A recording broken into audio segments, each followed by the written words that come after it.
So yesterday we looked at the first couple examples of double exposures. We talked about the idea that it's two images combined, so it's another form of a composite, similar in other ways to what you did with like tripod layer composite. The next project is going to be a scale composite, so there's a lot of compositing happening because of how it forces you to use your design skills in order to bridge those images and to make those compositions work together. Yesterday we looked at the black and white example first, and then we looked at this, and this had the introduction of color.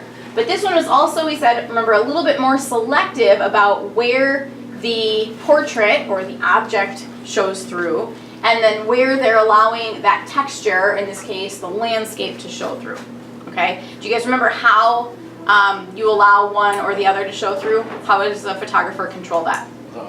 Lasso thing. Well, there's lasso tooling sort of involved. I mean, there's photoshopping involved, but I'm meaning even before Photoshop. Over and under exposure. Yes. So by your exposure, when you photograph these, okay, that's how you are going to ultimately be able to control what shows and what doesn't. Okay? So your object, okay, and in these cases the object is the portrait, right? The object really is the one that you have to really, really kind of think about the exposure on. Okay? The texture, so the landscape in this case, that's just a regular balanced exposure. Okay? So the landscape, you're just going to photograph kind of as you normally would. It does not have to be a landscape, by the way. It could be any number of other things. But the landscape is just going to be at regular balanced exposure. The portrait, though, or the object, is what you really need to control. And so anywhere that you underexpose on your object, that's where your texture is going to show through. And anywhere where you have a balanced exposure, like a good exposure, right, that's where the object is going to show.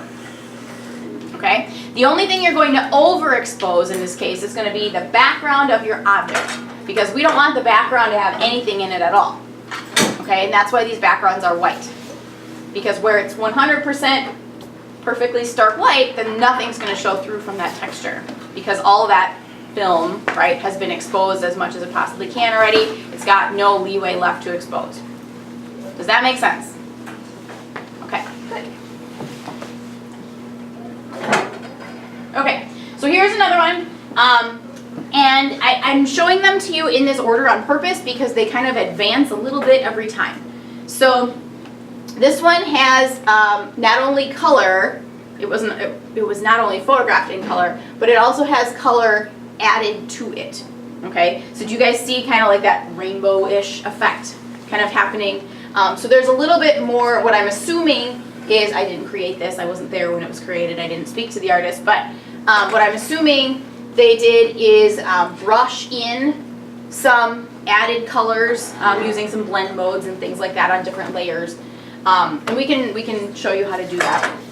But they brushed in, I'm assuming, some of the colors in here to accent and balance colors that are already in there, right? So if you figure when this person was photographed, right, she probably had the red lipstick on already, I'm assuming. So in order to balance that, the artist repeats little touches of red in other places.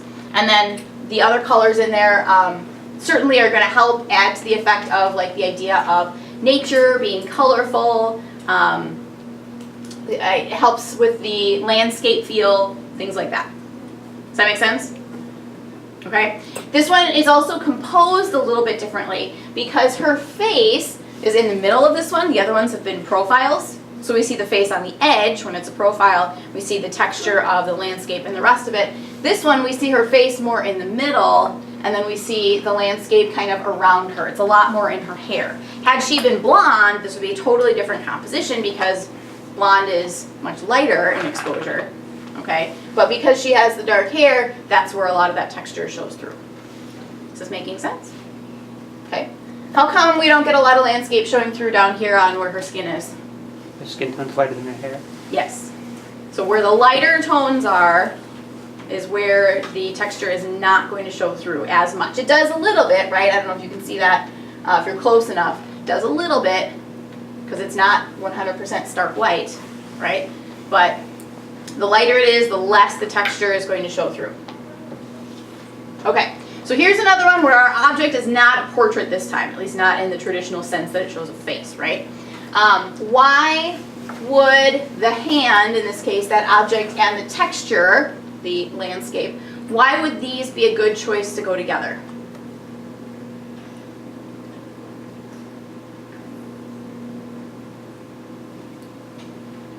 What's the texture in this case? Forest. Forest, which is comprised of Leaves and trees. trees. So why would trees be a good choice to pair up in a composite with a hand? Because the trees are vertical, so they move with the hand. Okay, so both the hand in this case and the trees are vertical, which makes visual sense together. What else?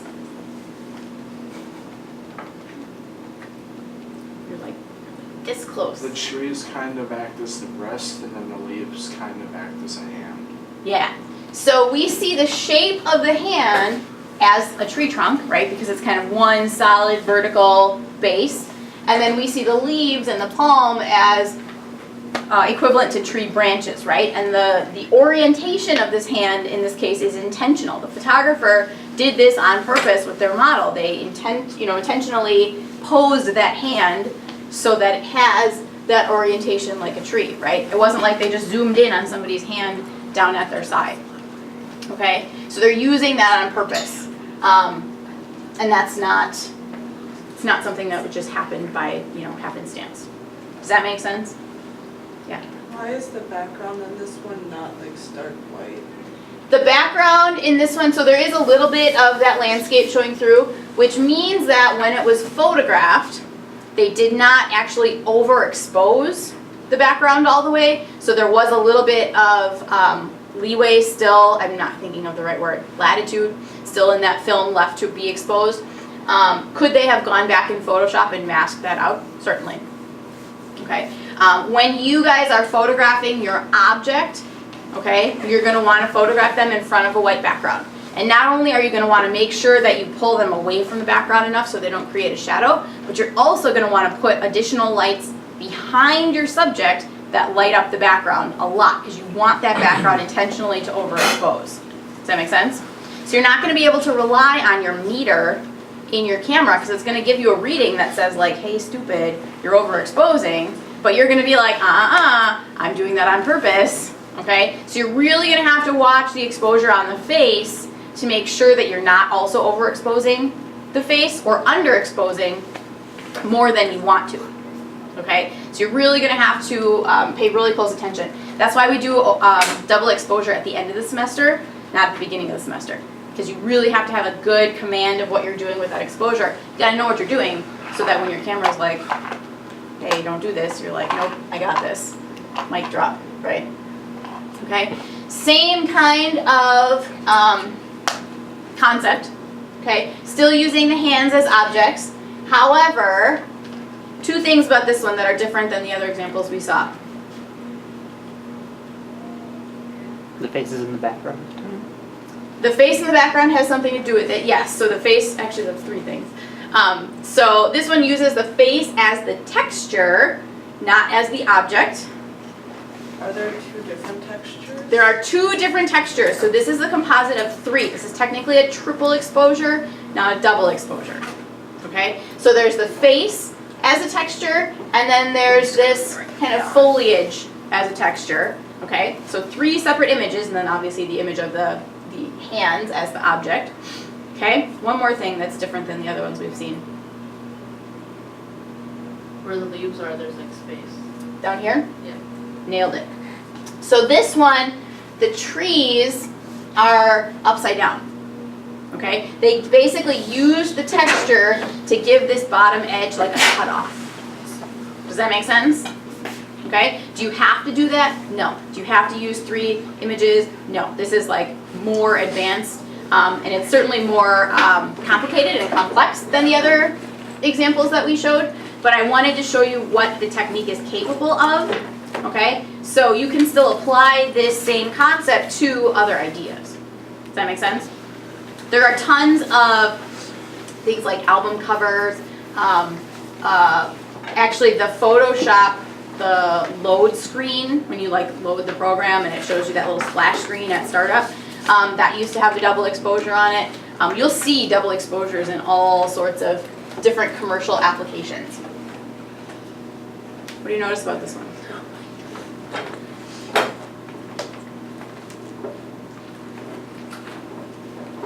There's a lot of detail in the bird. There's a lot of detail in the bird, particularly around the edge, right?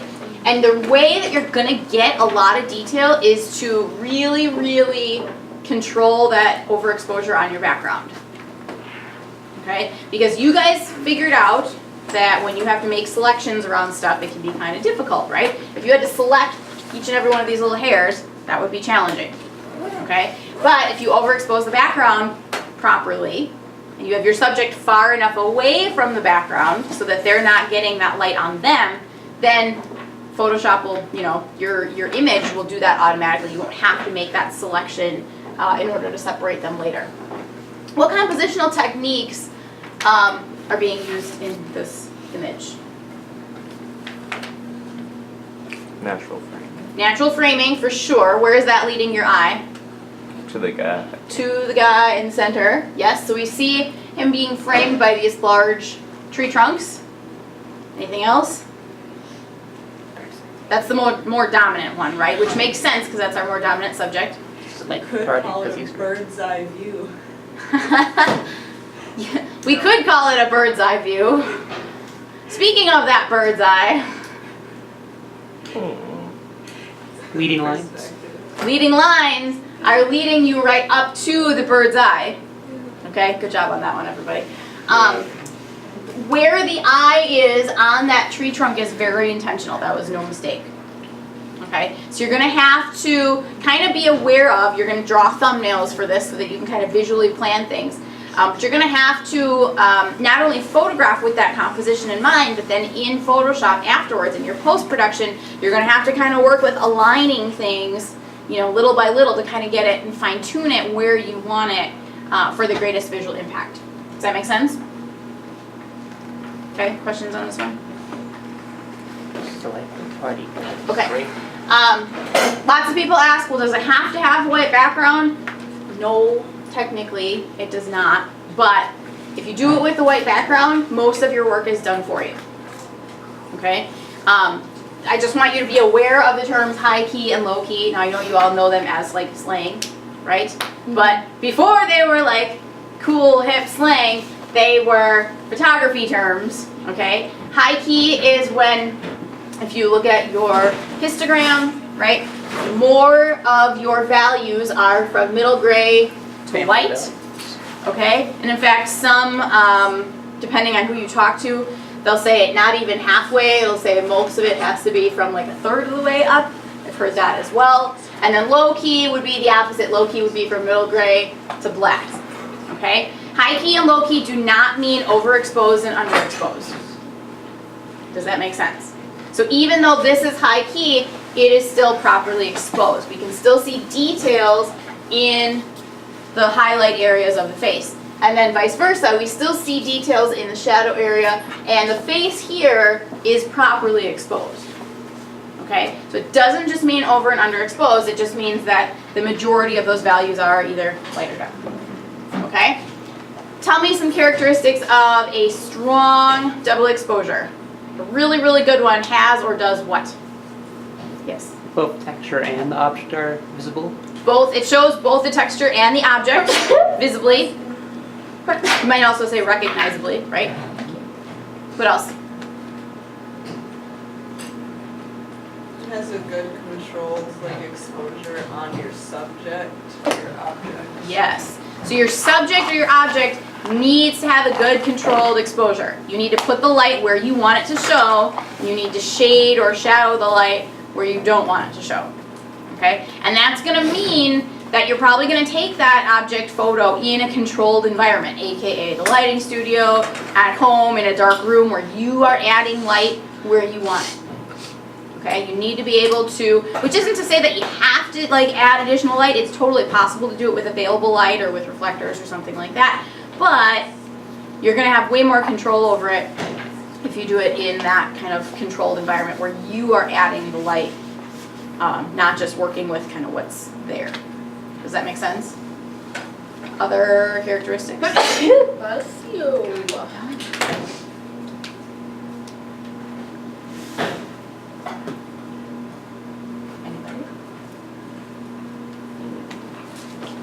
Have you all picked up a rubric? Come grab one, please. Only grab one. I just want really fast. Thank you, sir. Learning targets. I will recognize double exposure characteristics in artwork and photographs such as white backgrounds, silhouettes, and combining portraits with landscape textures. I will brainstorm ideas for a combined double exposure image using a portrait object relationship and a landscape texture option. That's written in a misleading fashion. Your double exposure does not have to be a portrait with a landscape. Okay? Just think object, texture. So your texture could be something like a brick wall or a location or a close-up of something that creates another texture, right? You guys have done that. Like, think about when we did compositional techniques and you all did repetition. Any of those would be a good example of what you can use for your texture. It helps to have something that's repetitive, okay? But clearly you saw other examples where it was not, okay? So you have options there. It also does not have to be a portrait. It could be any sort of object, right? You just have to be able to isolate that object in front of a white background. Otherwise, you're going to have a ton of masking to do. I will create a rough draft sketch to plan out lighting, direction, and quality and composition. I will choose exposure settings and lighting setup that will visually balance the object and texture together in the final image. I will direct the photo shoot so that the individual pieces will work together. So in other words, you are in control of your subject. Okay? So you gotta tell them, turn their head a little bit, turn a little bit more, up, chin, all that stuff, right? I will use the duplicate layer and function in Photoshop to combine multiple photos into one image. You guys should be familiar with this already from Tripod Layer Composite. I will refine and practice my skills with layer masks and use the brush tool to reveal selections for each layer, okay?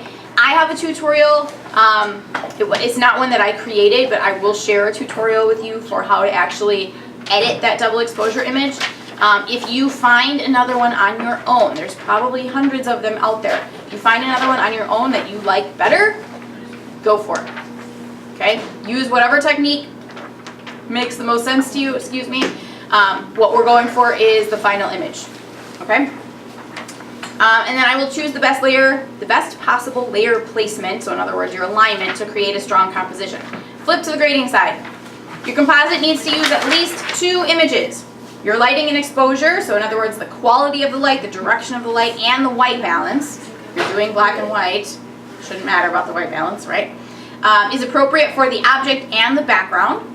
Your concept was thoughtfully planned in advance, and visual choices relate to create impact for the viewer. That is huge, impact. It has to be something that is going to get that viewer's attention, that's going to engage them, that's going to hold their attention, okay? Compositions are free of distracting elements and fills the space. Object and layer are aligned intentionally to create a strong composition. So that means you might have to take some control over that. In fact, you're going to have to take some control over that. Both object and texture are clearly visible and visually balanced.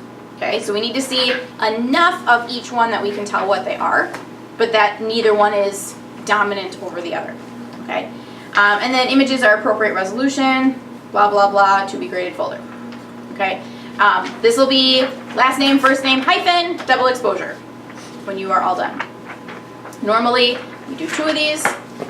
This year, this semester, you're going to do 1 because then we're going to jump and we're going to roll right into scale composite after double exposure. Okay?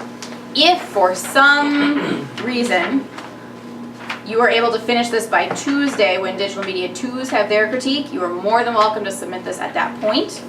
Okay? What's probably going to happen is I will present to you the next assignment, and we'll kind of roll into the other one before we critique this one so that you can kind of be photographing both. And we'll use our time as effectively as we can right before the end of the year kind of slams into us. And then we'll probably critique this and scale composite together in order to save time. Questions? Okay, so the next thing I want to see from you then is I want to see a brainstorm of your ideas. You can just list that in words if you want, and then I want you to pick your top ideas and sketch them out. Okay, I want to see how you are roughly, right, very, very rough sketches, how you're lining things up, what you're thinking of how that's going to fill the frame. The biggest thing I can tell you is if you are doing a portrait, you're going to want to photograph that portrait vertically if it's like a shoulders up headshot, right? If your subject is a vertical subject, you want to shoot vertically. So you might be turning your camera 90 degrees for that, okay? Don't waste a lot of background space. No questions? Good handle on this? Okay, awesome. Can Formula One plan in Howard, there's an old fashioned McDonald's.